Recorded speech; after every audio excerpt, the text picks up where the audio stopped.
Ahora vamos a hablar un poco de la evaluación de trabajos de alto riesgo. Pero vamos a mencionar cuáles son considerados los trabajos de alto riesgo o los trabajos de riesgo. Primero tenemos los trabajos en altura, los trabajos en espacios confinados y los trabajos con exposición a altas temperaturas. ¿Qué es un trabajo de alto riesgo? Es una condición laboral que por sus características aumenta la probabilidad de que ocurra un incidente o se produzca algún daño a la salud. Por lo tanto, las medidas preventivas deben ser mayores. Aquí, por ejemplo, tenemos algunas viñetas que nos dice ejemplos de trabajos de alto riesgo. Tenemos los trabajos en alturas, los trabajos en espacios confinados, los trabajos con exposición a altas temperaturas, también tenemos los trabajos de excavación. Vamos a comenzar hablando del trabajo en altura. El trabajo en altura. La definición. El trabajo en altura es toda labor que se realiza a más de 1,8 metros sobre el nivel del piso donde se encuentra el trabajador y que además presenta el riesgo de sufrir una caída libre o donde una caída de menor altura puede causar una lesión grave. Ahí tenemos una viñeta, por ejemplo. Las medidas de seguridad. Lo primero que tenemos que tener en cuenta al postular o al ejercer un trabajo en altura es saber si nuestra salud es compatible con los trabajos de altura. Se deben haber dado cuenta que no todas las personas son tolerantes a trabajar con ciertos niveles de altura. Los trabajadores que efectuarán labores en altura deben reunir condiciones físicas y de salud necesarias para desempeñar su cargo. Dichas condiciones tienen que acreditarse mediante un certificado médico de aptitud. Y quizás más que un certificado médico de aptitud, una prueba muy sencilla es, por ejemplo, subir una escalera de 3 pies o subir una escalera desplegable a una altura, vamos a decirlo, de un cuarto piso.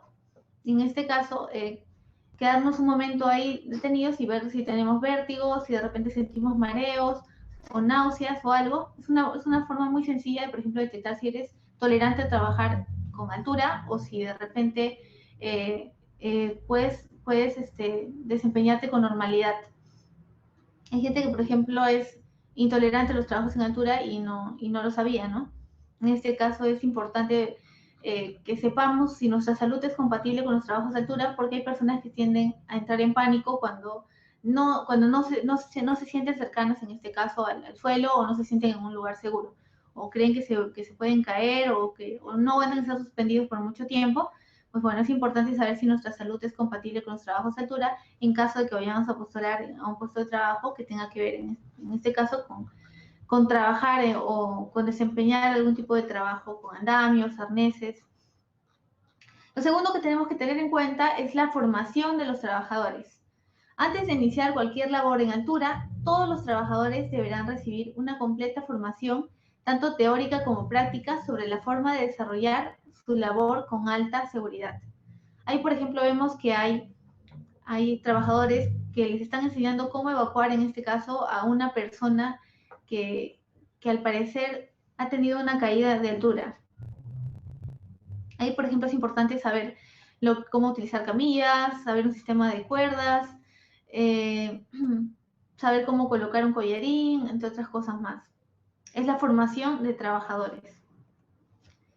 Ahora, cuando hablamos de trabajos en altura, también es importante que recordemos que hay equipos adecuados para los trabajos de altura.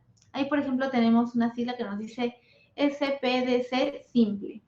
SPDC significa Sistemas Personales para Detención de Caídas.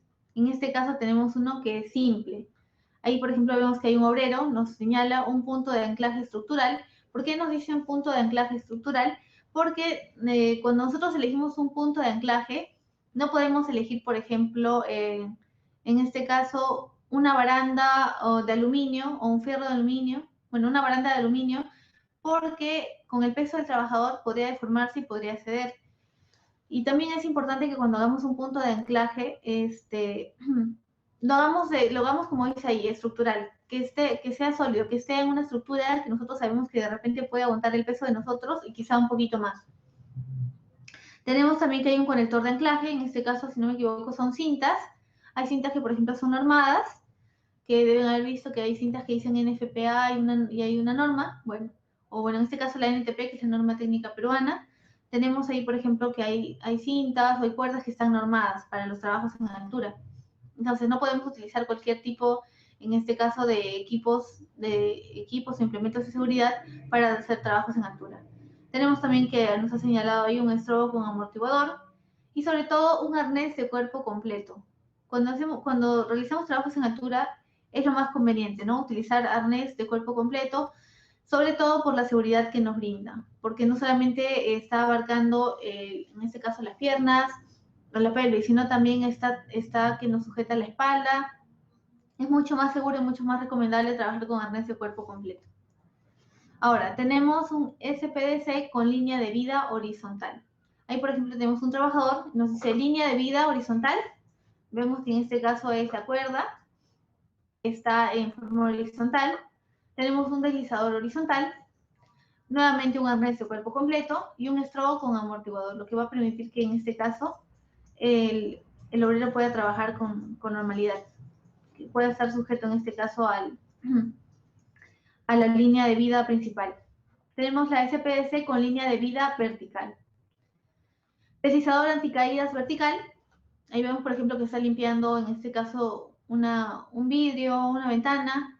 Tenemos una línea de vida vertical, que lo deben haber escuchado quizás, ¿no? Cuando se trabaja con cuerdas, la cuerda principal se le denomina cabo de vida o línea de vida. Tenemos un estrobo con amortiguador y nuevamente un arnés de cuerpo completo. Ahora, SPDC con cuerda o riel vertical de ascenso y descenso. Vemos, por ejemplo, que hay una persona que está subiendo por una escala o una escalera. Tenemos un soporte superior, una cuerda o riel vertical, un deslizador anticaídas vertical, un estrobo corto, una escala fija, en este caso una escala o escalera, un soporte inferior y nuevamente el arnés de cuerpo completo. Esto para los trabajos en altura. Y bueno, aquí un SPDC con cuerda o riel vertical de ascenso y descenso. Eso en el caso de que quiera ascender y descender. Ahí, por ejemplo, también vamos a necesitar de una polea. Recuerden que cuando armamos un sistema de cuerdas y es un elemento muy pesado o es un rescate de un cadáver o algo, un objeto muy pesado, cuanto más poleas, más fácil va a ser en este caso levantar el peso. Vamos a reducir un poco el peso si utilizamos poleas. Equipos adecuados para trabajos en alturas. En altura, ahí por ejemplo tenemos el arnés de cuerpo completo, que es el primero que hemos estado viendo. Tenemos un cinturón industrial. También es utilizado el cinturón tipo asiento dependiendo qué es lo que vamos a hacer, ¿no?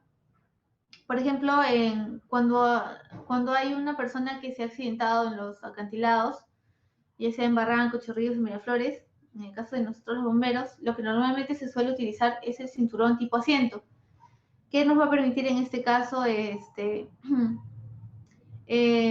bueno, no está recomendado, pero es lo que más usamos, es el cinturón tipo asiento, ¿no? Que en este caso nos va a permitir quizá maniobrar más rápido la cuerda o algo, pero más recomendable es utilizar el arnés de cuerpo completo. También está el cinturón minero, el cinturón de suspensión. También tenemos cintas, que definitivamente tienen que ser cintas normadas. Las cintas normadas tienen un número, como les dije antes, en FPA, por ejemplo, 2005, 2007, tienen un número y también tienen el peso, en este caso, cuánto peso pueden soportar, hasta cuánto peso pueden soportar. Hay, por ejemplo, cintas que te dicen que pueden soportar 1 tonelada, media tonelada, bueno, eso dependiendo de la norma en la que, en este caso, con la que esté cumpliendo. Y bueno, ahí tenemos mosquetones también, que por ejemplo está el estándar, el estructurero, el carabinero, el americano, entre otros más. Al trabajar con arneses, en este caso, como el arnés de tipo asiento, el cinturón de suspensión, deben haber escuchado quizás hablar del síndrome del arnés, que en este caso viene siendo cuando estás mucho tiempo suspendido y estás con un arnés, se produce un cierto estrangulamiento en las piernas.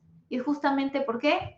Porque el arnés, al estar sujeto a tu cuerpo, va a comenzar en este caso, a apretar un poco más la zona pélvica y va a hacer que la sangre comience a irrigarse menos y si no me equivoco se le denomina estrangulamiento y bueno, es más conocido como el síndrome de la red, ¿no? Pero esto, por ejemplo, también te puede pasar si usas el arnés de cuerpo completo, pero bueno, es En este caso es un poco más perjudicial para los hombres que para las mujeres. Y si quieren saber un poco más sobre el síndrome de Ernest, ya pueden buscarlo también. Ahora vamos a hablar de los trabajos en espacios confinados. ¿Qué es un espacio confinado? Es todo ambiente que tiene medios limitados para entrar y salir. No tiene una ventilación natural y no está diseñado para ser ocupado por seres humanos de forma continua. También te puede pasar el completo. Todos nosotros en algún momento debemos haber visto algún tipo de espacio confinado, ¿verdad? Cuando vamos por la calle, cuando y vemos, por ejemplo, que hay que hay túneles o inclusive el tragaluz, entre otros más, ¿verdad? Todos nosotros en algún momento nos habíamos visto un espacio confinado. Y ya ahora sabemos que los espacios confinados tienen, en este caso, 3 características. Medios limitados para entrar y salir, inclusive los animales cuando a veces se caen a los espacios confinados, bueno, también tienen dificultad para salir, hay que rescatarlos. No tienen una ventilación natural, por lo cual hay carencia de oxígeno y en muchos espacios confinados hay que entrar incluso con equipos de protección respiratoria, que son los EPRAS o ERAS, como quieren llamarlo, y también que no está diseñado para ser ocupado por seres humanos en forma continua, definitivamente, no solo porque hay carencia de oxígeno, no hay ventilación natural, sino también porque es un espacio muy limitado, es bastante estrecho. Clasificación. Según sus características geométricas, tenemos los espacios confinados abiertos y los espacios confinados cerrados. Los espacios confinados abiertos, por ejemplo, tenemos los túneles, las alcantarillas, y los espacios confinados cerrados, las cisternas, los hilos y los pozos. Los abiertos, ¿por qué? Porque generalmente tienen, en este caso, una vía de acceso. No sé si habrán visto que las alcantarillas tienen una tapa. Bueno, uno con ciertas herramientas logra, en este caso, quitar esa tapa y tiene un sistema abierto. Cuando hablamos de los cerrados, por ejemplo, en las cisternas, de repente alguno de ustedes ha limpiado una cisterna o algo, pues bueno, las cisternas, por ejemplo, son cerradas, son sólidas. Y bueno, aquí quiero hacer un hincapié, ¿no? Cuando hubo el terremoto en Ica y Pisco, hubo cisternas que llevaron agua, en este caso, a la gente que había resultado afectada. Sin embargo, cuando hablamos de las cisternas, debemos tener mucho cuidado porque las cisternas no todas tienen, no todas las cisternas tienen la capacidad de llevar agua potable. ¿Por qué? Porque generalmente las cisternas están hechas, o bueno, algunas cisternas no están, algunas cisternas no son adecuadas para llevar agua potable porque pueden tener algún tipo de partículas, como por ejemplo puede ser el óxido, entonces no es recomendable el biberón para consumo humano. Bueno, eso en cuanto a las cisternas. Los hilos y los pozos también están como espacios confinados, cerrados.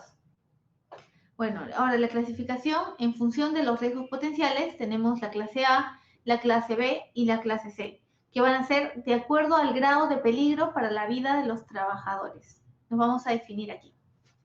La clase A corresponde a aquellos donde existe un inminente peligro para la vida, un inminente peligro para la vida. La clase A. Generalmente riesgos atmosféricos, es decir, gases inflamables, biotóxicos, deficiencia o enriquecimiento de oxígeno. La clase B, los peligros potenciales dentro del espacio confinado pueden ser de lesiones y enfermedades que no comprometen la vida ni la salud y que puedan controlarse a través de elementos de protección personal. ¿Qué elementos de protección personal? El más común, las ERAS o EPRAS en este caso. La clase C corresponde a los espacios confinados donde las situaciones de peligro no exigen modificaciones especiales a los procedimientos normales de trabajo o el uso de elementos de protección personal adicionales. Por ejemplo, los tanques nuevos y limpios, los fosos abiertos al aire libre, las cañerías nuevas y limpias. Ahora, los riesgos en espacios confinados. Tenemos riesgos por contacto eléctrico, directo o indirecto, falta de protección diferencial o defectos de aislamiento. El riesgo de contacto eléctrico directo, cuando por ejemplo justamente hacemos un contacto directo con, en este caso, vamos a poner un equipo energizado, colocamos nuestra mano y de repente sentimos una pequeña descarga eléctrica, es un riesgo de contacto eléctrico directo. Indirecto, cuando por ejemplo nos hemos acercado a ese mismo equipo energizado, tenemos guantes aislantes, pero de una forma casual, de repente chocamos nuestra rodilla contra este equipo energizado, es un riesgo de contacto, bueno, en este caso es un contacto eléctrico indirecto. Hemos tomado una medida de seguridad, que es usar guantes aislantes, pero sin embargo hemos sufrido una descarga eléctrica mínima, ¿no? Bueno, mínima. Falta de protección diferencial o defectos de aislamientos. Riesgos por contacto eléctrico. Ahora, riesgos por asfixia, inmersión o ahogamiento. Esto es muy común, por ejemplo, en los espacios confinados, debido a los productos contenidos en el espacio confinado. ¿Por qué? Porque hay espacios confinados que, por lo mismo que tienen carencia de oxígeno, van a generar en la persona que haya ingresado síntomas de asfixia o inmersión o ahogamiento. Esto, por ejemplo, cuando no hemos utilizado, en este caso, los EPRAs o equipos de respiración autónomas, que también los vamos a ver un poco más adelante. Los riesgos térmicos, como pueden ser la humedad, el calor. Recuerden que el exceso de calor y el exceso de frío puede generar, en este caso, puede ser considerado un riesgo térmico, o también el exceso de calor puede generar quemaduras y el exceso de frío también. Los riesgos biológicos, los virus, las bacterias, los riesgos por golpes con elementos fijos o móviles debido a la falta de espacio. Eso es algo muy común, ¿no? Cuando, por ejemplo, uno ingresa a un espacio confinado, como me tocó a mí hace 2 días, para entrar, entré a un tragaluz para sacar un gato, y definitivamente era bastante estrecho, ¿no? Inclusive para mí que no soy tan, que no soy tan alta o algo, se me hizo bastante complicado. Entonces, riesgos por golpes con elementos fijos o móviles debido a la falta de espacio. Debido a la falta de espacio, definitivamente puedes generarte algún tipo de lesión mínima, de repente algún moretón, una equimosis o simplemente un rasguño. Pues bueno, puede pasar. Riesgos debidos a las condiciones meteorológicas. Las condiciones meteorológicas o inclemencias meteorológicas, ahí por ejemplo nos referimos a la lluvia, al granizo, inclusive al calor, al viento. Esas son las condiciones meteorológicas. Cuando por ejemplo hemos ingresado a un pozo y de pronto hay una fuerte llovizna en Lima, definitivamente es una inclemencia meteorológica que nos puede ocasionar o nos puede exponer a cierto nivel de riesgo. Riesgos por contacto con sustancias corrosivas, por ejemplo, sustancias cáusticas, ¿no? Por ejemplo, puede ser inclusive el cloro, la lejía, pueden ser sustancias que puedan ser, que nos puedan generar algún tipo de daño o lesión, sobre todo en un espacio confinado. Y bueno, sustancias corrosivas, el petróleo, entre otros más. Importante, un espacio confinado es un área aislada, cuya atmósfera puede ser muy diferente de aquella que habitualmente se respira. Los espacios confinados no están hechos en términos generales para estar habitados por el hombre. Como ya lo mencionamos antes, los espacios confinados tienen carencia de oxígeno. No se les ha diseñado fácil acceso o salida, poseen pocas aberturas, por lo que generalmente la ventilación es pobre e incluso puede que el aire puro no llegue hasta el área de trabajo. Precisamente por tener escasez de aberturas y acceso limitado, aumentan las dificultades del operario que trabaja en su interior a la hora de abandono por una situación peligrosa. En eso quiero mencionarles algo. Hace tiempo hubo un deslizamiento de piedras, si no me equivoco, fue por Mala, por Cañete, si no recuerdo mal, y eran unos trabajadores que habían ingresado a hacer una zanja. Y bueno, definitivamente estaban a una altura considerable ya, habían logrado excavar bastante y el lugar donde estaban tenían carencia de oxígeno. Sin embargo, con el deslizamiento de piedras que hubo y quedaron casi sepultados, se podían comunicar por un celular y bueno, por ahí es que se les pudo brindar la ayuda. Pues bueno, les menciono esto porque cuando uno trabaja en espacios confinados, también hay equipos de seguridad que uno tiene que utilizar. En este caso, sus trabajadores habían ingresado a hacer una zanja para construir una casa y pues no habían medido el peligro al cual se estaban exponiendo, ¿no? Y también es importante recordar que cuando trabajamos, por ejemplo, con arena o con piedras, debemos tener estas consideraciones, ¿verdad? Creo que es bastante imprudente no no tomar medidas de seguridad cuando uno va a realizar algún tipo de trabajo o se va a exponer a algún tipo de riesgo. Aquí, por ejemplo, hay una noticia que dice Chorrillos, obreros sepultados por derrumbe fueron rescatados. Esto es otro también. Ahí, por ejemplo, hay dos imágenes, una donde están ya evacuando a uno de los trabajadores y otra donde están haciendo, en este caso, la labor de rescate. Ahí vemos que hay un trabajador que está a medio cuerpo y pues definitivamente había quedado sepultado, si no me equivoco, hasta casi el cuello. Y cuando uno va a rescatar a una persona que ha estado, que es en este caso, queda sepultada y está hasta más o menos la altura del cuello, es importante que no saquemos a la persona de golpe, sino que comencemos primero a despejar, en este caso, hasta la parte de los hombros y comenzar a tomar los signos vitales. Ahí, por ejemplo, vemos que están haciendo, que están trabajando para rescatarlo y, bueno, en la otra lograron sacar al primer trabajador, ¿no? Si no me equivoco, le colocaron suero y una vía. Ahora, trabajo con exposición a altas temperaturas. La exposición al calor puede causar diversos efectos sobre la salud, que pueden ser de diferente gravedad, tales como erupción en la piel, edemas en las extremidades, quemaduras, calambres musculares, deshidratación, agotamiento, etc. Pero sin duda, el efecto más grave de la exposición a situaciones de calor intenso es el golpe de calor. Todos aquellos que alguna vez han trabajado con exposición a altas temperaturas deben recordar que lo más común cuando uno trabaja con altas temperaturas es la deshidratación. Definitivamente, así utilices un equipo de protección personal, lo primero que vas a sentir al enfrentarte a esas temperaturas es la deshidratación. Comienzas a sentir una carencia o una necesidad inmensa de tomar agua, y justamente ¿por qué? Porque el cuerpo comienza a perder líquidos. Y bueno, también aquí nos habla del golpe de calor, ¿no? Y sobre todo que puede tener trabajar con exposición a altas temperaturas. La más común, las quemaduras.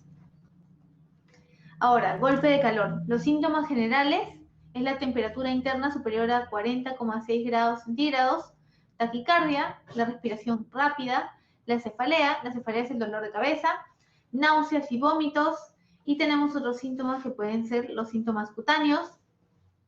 Generalmente es lo que vemos, ¿no? Cuando uno trabaja con exposición a altas temperaturas. La piel seca y caliente y la ausencia de sudoración.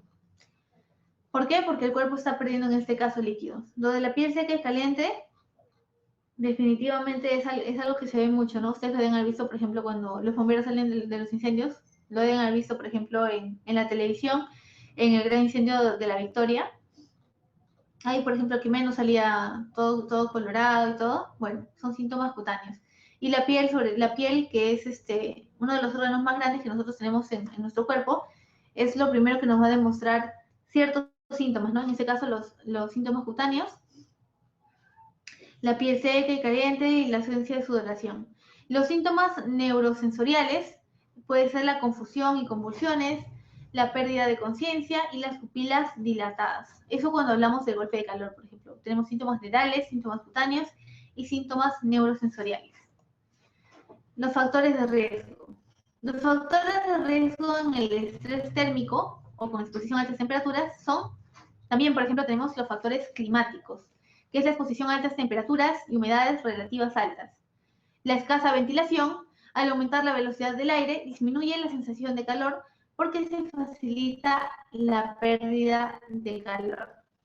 Y también la exposición directa a los rayos del sol. La exposición directa a los rayos del sol es lo que nos va a generar, en este caso, el golpe de calor. Tenemos factores relacionados con el tipo de tarea, que es la dificultad para suministrar a los trabajadores agua fresca. Eso es lo común, ¿verdad? Lo que vemos generalmente, por ejemplo, en las obras de construcción. Hay una gran dificultad para suministrar a los trabajadores agua fresca. Hay trabajos en el exterior donde no existe punto de alimentación de agua, por ejemplo. Realización de trabajo físico intenso, por eso ahora se recomienda que debe ser dividido en jornadas. Hay pausas de recuperación insuficientes. Es preferible descansar a cada hora. A medida que la temperatura es mayor, las pausas deben ser más largas y frecuentes. Eso lo vemos, por ejemplo, en el boom de la construcción que hubo acá en Lima. Lo deben haber visto, ¿verdad? Cuando pasaban, por ejemplo, un equipo cuando pasaban por cerca de una construcción y veían a los trabajadores de repente algunos sentados en ciertos puntos donde había sombra, tomando agua, y otros trabajadores que seguían, en este caso, ejerciendo sus funciones. ¿Por qué es importante esto? Porque, por ejemplo, en temporadas de calor es muy común lo que mencionamos antes, que se den los golpes de calor. Y para esto, por ejemplo, tenemos que los encargados de vigilar, en este caso, por la seguridad de los trabajadores, de los obreros, son los prevencionistas. Ahí, por ejemplo, están asignados a partir de 20 o 24 trabajadores, 25 por ahí. Hay un prevencionista o inclusive a veces por cada piso en las grandes obras de construcción. Ahí están asignados, en este caso, a un prevencionista de riesgos y seguros, que es el que está, o bueno, que tiene que hacer estas pautas, ¿no? Y luego, la utilización de equipos de protección que impiden la evaporación del sudor. Esto, por ejemplo, hay equipos, por ejemplo, como el equipo estructural que utilizamos nosotros los bomberos, que es un equipo rojo, bastante pesado, que aunque no lo crean ustedes, sí tiene un mecanismo para que en este caso nos pueda ayudar a no sofocarnos, que lo tiene justo aquí atrás en la espalda, hay como un pequeño cuadradito, que es como un pequeño velcro para levantar o para cerrarlo, y bueno, eso por ejemplo es para que el equipo nos ayude de alguna forma a evaporar el sudor. O bueno, se supone que es para eso, ¿no? Porque en realidad el equipo sofoca bastante. Ahora, los factores individuales, eso también hay que considerarlo bastante. Cuando hablamos de la aclimatización, por ejemplo, o bueno, la aclimatación, lo primero que tenemos aquí, pérdida de aclimatación. La aclimatación se consigue de 7 a 15 días, pero desaparece en tan solo una semana. Ahí, por ejemplo, vemos cuando hemos estado trabajando en un lugar donde hacía bastante calor, logramos adaptarnos al clima y esto nos dice que se consigue más o menos en un periodo de 7 a 15 días, pero si, por ejemplo, regresamos a ese puesto de trabajo en 2 semanas, nos vamos a dar cuenta que nos va a costar nuevamente adaptarnos a las jornadas que realizábamos antes, a las cuales ya nos habíamos acostumbrado, por así decirlo. También es importante como factor individual la condición física. La falta de entrenamiento en la ejecución de tareas físicas intensas constituye un factor de riesgo. Lo deben haber escuchado muchas veces, ¿verdad? Eres lo que entrenas. Esa típica frase, eres lo que entrenas. Pues bueno, la falta de entrenamiento te puede costar muchas veces algún tipo de lesión, accidente de trabajo, más que nada esas dos, algún tipo de lesión o accidente de trabajo, tu condición física. ¿En qué condiciones físicas estás desempeñando la labor o puesto de trabajo al cual te han encomendado? La existencia de antecedentes médicos, tales como enfermedades del sistema cardiovascular, de las vías respiratorias, diabetes o insuficiencia renal. Es importante que tengamos en cuenta esto porque, por ejemplo, una persona que convive con diabetes es importante que siempre esté suministrándose sus medicamentos y teniendo en cuenta las condiciones de trabajo a las cuales se está exponiendo. En este caso, si hay un riesgo eléctrico, si hay riesgo de quemaduras o fracturas, es importante que si va a trabajar una persona que conviva con diabetes, que tenga en cuenta utilizar correctamente los equipos de protección o los equipos de seguridad personal. Eso en cuanto a la existencia de antecedentes médicos. La ingesta de determinados medicamentos, eso también, tales como antihistamínicos, diuréticos o antidepresivos. Sobre todo el último, ¿verdad? Los antidepresivos o los calmantes. Hay que saber mantener un cierto régimen o seguir las pautas que nos da un doctor y no hacerlo en este caso o no consumir medicamentos, sobre todo también antihistamínicos o depresivos o calmantes, simplemente porque nosotros lo consideremos, sino con una receta médica y bueno, en este caso la evaluación médica y un seguimiento. Consumo de sustancias tóxicas tales como alcohol o cafeína. La cafeína, por ejemplo, puede perjudicar a las personas que sufran de gastritis o que tengan úlceras. Eso también, por ejemplo, en cuanto a factores individuales. Sobre todo si uno convive con algún tipo de enfermedad, ¿no? Hay que tener en cuenta qué medicamentos consumimos, el régimen de consumo de esos medicamentos, si de repente somos alérgicos a algún tipo de comida o algo. Es muy importante eso como Es muy importante eso porque esos van a ser o nos van a ayudar a mejorar nuestros antecedentes médicos para tener un mejor tipo de vida, una mejor calidad de vida en este caso. Bueno, las sustancias tóxicas, ahí tenemos el alcohol o la cafeína, ¿no? También como factor individual es importante tener en cuenta el sobrepeso. Y nos dice aquí que las personas gruesas presentan una menor capacidad para disipar calor al ambiente. Ahí, por ejemplo, tenemos que considerar que las personas con sobrepeso también deben de tener un régimen para hacer ejercicio o hacer deporte. Recuerden siempre esa famosa frase, ¿no? Eres lo que entrenas. La edad avanzada. Las personas mayores presentan más riesgo de deshidratación, ya que con la edad el mecanismo de termorregulación se ve alterado, produciéndose una disminución importante de la sensación de sed. Ahí tenemos una viñeta en la que, por ejemplo, vemos que hay un prevencionista que en este caso está enseñando el uso adecuado o el uso correcto de los protectores solares. Esto sobre todo en la temporada en la que trabajemos con exposición a radiación fuerte, ¿no? Que, por ejemplo, aquí es la época de verano, la época de calor, la época de verano, y ahí, por ejemplo, nosotros en nuestro país en los últimos años hemos tenido un boom en la construcción y es muy normal pasar de repente por la calle y ver que hay trabajadores o hay obreros que están laborando y hace un calor inmenso, ¿verdad? Eso nos hace acordar en este caso al golpe de calor.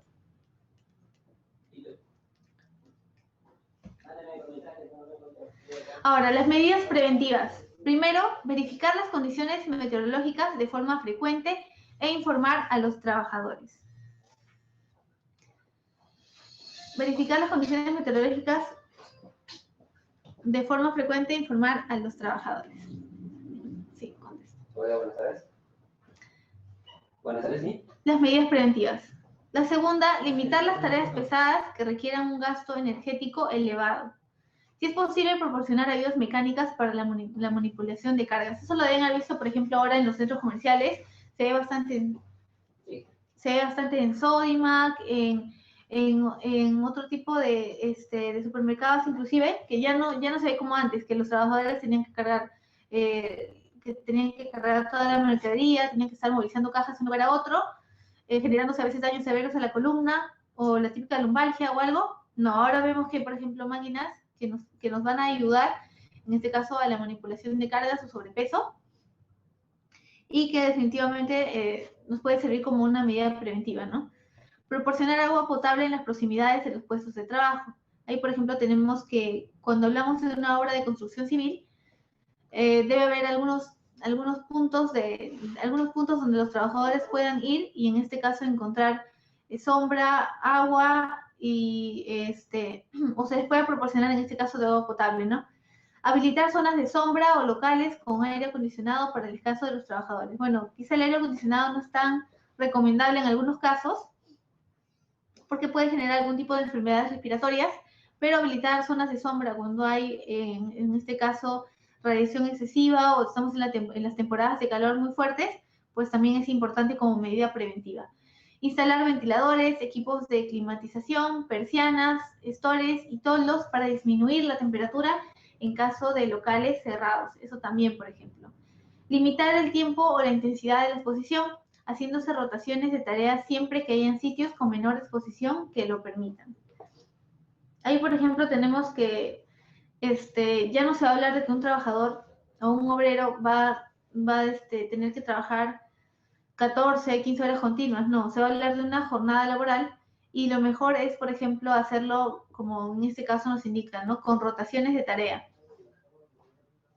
Ahí, por ejemplo, vemos que hay un grupo de trabajadores y a lo mejor en ese día se va a establecer cuál va a ser la jornada de cada uno y cuáles van a ser, en este caso, las rotaciones de tarea y de qué hora a qué hora van a, en ese caso, rotar los trabajadores, ¿no? Planificar las tareas más pesadas en las horas de menos calor, adaptando, si es necesario, los horarios de trabajo. Considerar que es necesario un periodo de 7 a 15 días para que el trabajador se aclimate al calor, o se acostumbre o se adapte, en este caso, al medio de trabajo donde esté. Cuando se deja de trabajar en condiciones calurosas durante periodos como las vacaciones o bajas laborales, es necesario volver a aclimatarse al incorporarse de nuevo al trabajo. Cuando hablamos, por ejemplo, condiciones calurosas, inclusive condiciones o periodos de intenso frío, o lugares donde, por ejemplo, el clima sea diferente, por ejemplo, no es lo mismo correr en Lima en una temporada de verano a irte a correr, por ejemplo, al Cusco o a Puno en una temporada de invierno. Definitivamente no es lo mismo. Inclusive los equipos de protección personal, cuando uno va a desempeñar funciones o va a trabajar en este caso en Puno, son diferentes a las que utilizamos acá. Eso vamos a ver un poco cuando hablemos de los equipos de protección respiratoria autónoma, que son los EPRAS o los ERAS, ustedes lo conozcan.